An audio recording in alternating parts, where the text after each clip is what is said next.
So today's recipe is gonna be, how am I gonna put this?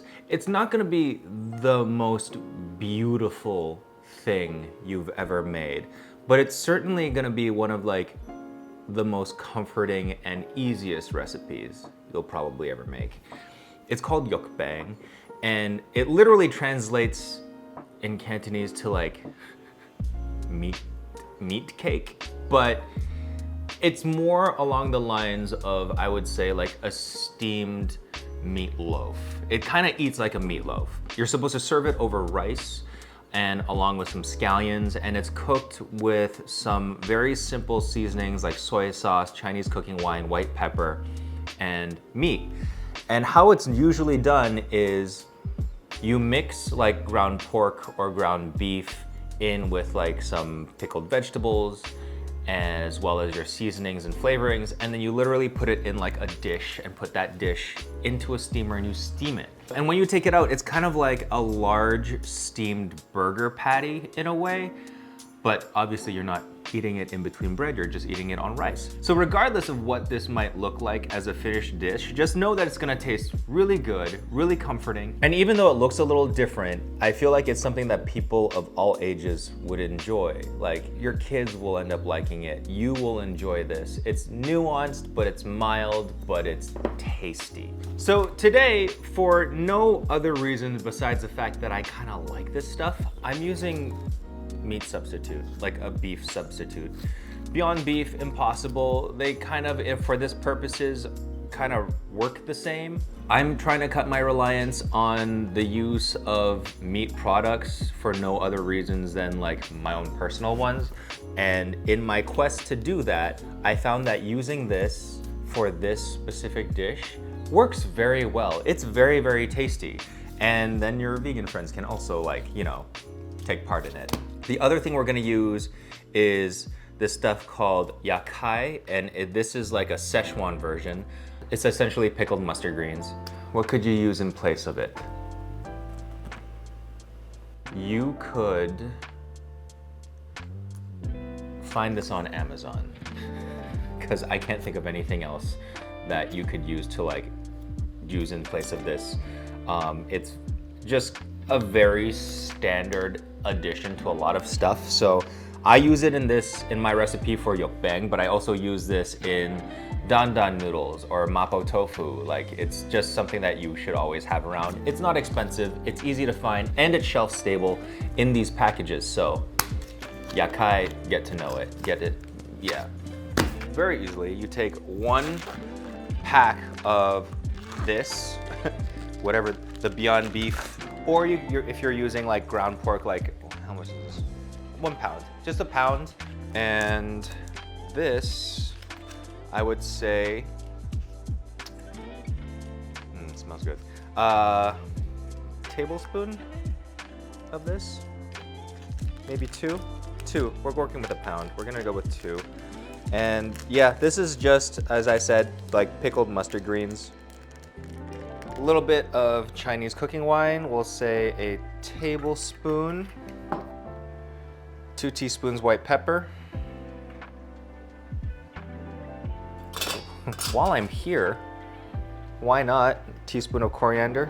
That was a tablespoon, but still do what I say, not what I do. And this is cumin. Cumin's gonna taste good in this too, so let's just do 2 teaspoons of cumin as well. Light soy sauce, a tablespoon. That's essentially it. Take some chopsticks and just like mix it by like stirring it in kind of like one direction. Well, with meat, you're supposed to like stir it with chopsticks, but with the texture of this, it might not work. We might have to use our hands. Yes, we're gonna have to use our hands. Beyond Meat, or one thing you're gonna find when you're working with this stuff, whether it be Beyond or Impossible, if you have to work stuff in with your hands, this feels awful. This feels worse. This feels worse than meat.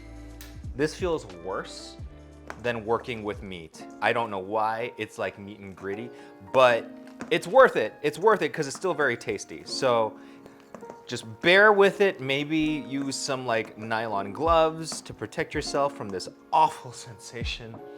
And finally, the last thing we're gonna do, I should have had this out earlier, just a little bit of cornstarch slurry. So I would say 3 tablespoons of water plus 2 teaspoons of cornstarch, I would say. Yeah, we'll do that. There we go. That's nice and, sorry. That's nice and mixed. So I should have did this before putting my hands in there, but it's okay. I'll wash my hands and we can just do it again. Chop up some scallions and work that in there as well. And you can use the whole scallion. Actually, I think it's better when you use both the green and the white parts of the scallion in this because both of them hold up differently to the cooking process. So you get a little bit of textural variety. And now, we'll do this again. Okay. I'm serious, like I wish I could just like describe how wildly unpleasant this feels. But I can't because this, like, how do you describe the worst thing ever? It's fine, it's done, it's done. It's worth it, it's gonna be worth it. So you've got this. You can separate it into smaller bowls, but the main thing you should do is when you choose one, choose something with a wall, like something that's relatively flat. When you choose something that's relatively fat. Oh God. When you choose something that's relatively flat with high walls so that when the juices form, it can like, you know, catch them. So I'm just to do half a pound. Do these into half-pound cakes and not cakes, but like patties, and shape them like so. I would say if you were going to gauge how thick these patties would be, no thicker than like, we're not going smash burger thin, but we're not going like steakhouse burger thick either. So maybe an inch thick on the patties, and it's just like that. Take your steamer, put it in your steamer compartment, lid that up, and then steam for 15 minutes at full boil.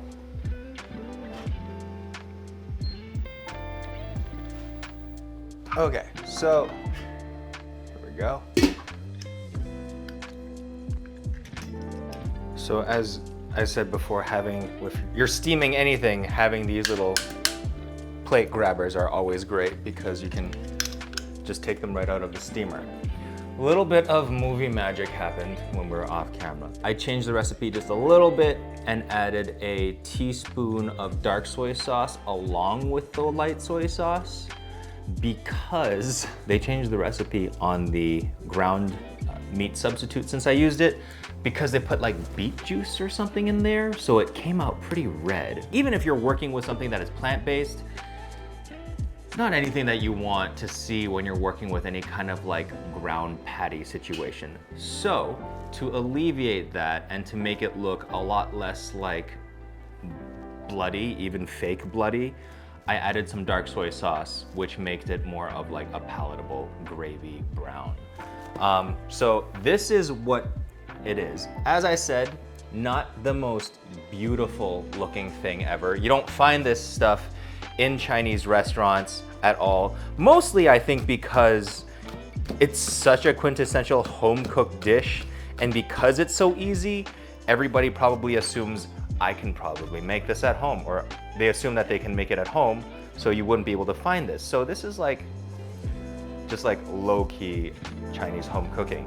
And how you eat this is you simply just take a piece off over this and pour it over and eat it over your rice, like so.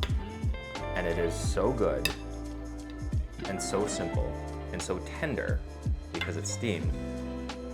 And that's really it.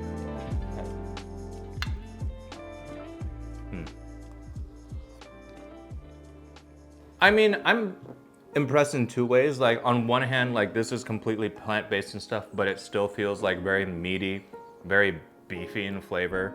But at the other hand, it's like so tender, so like salty, umami, tender. The gravy itself is very simple. What was it, the 2 types of soy sauce and the Chinese cooking wine? Like it's a winning combination that you use it in so many other different flavor profiles and you use it in so many other different dishes.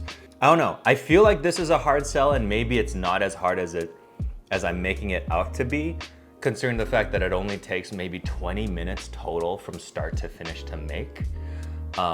It's a great weekday meal, and it is healthy, and it is just a crowd pleaser. So give it a shot.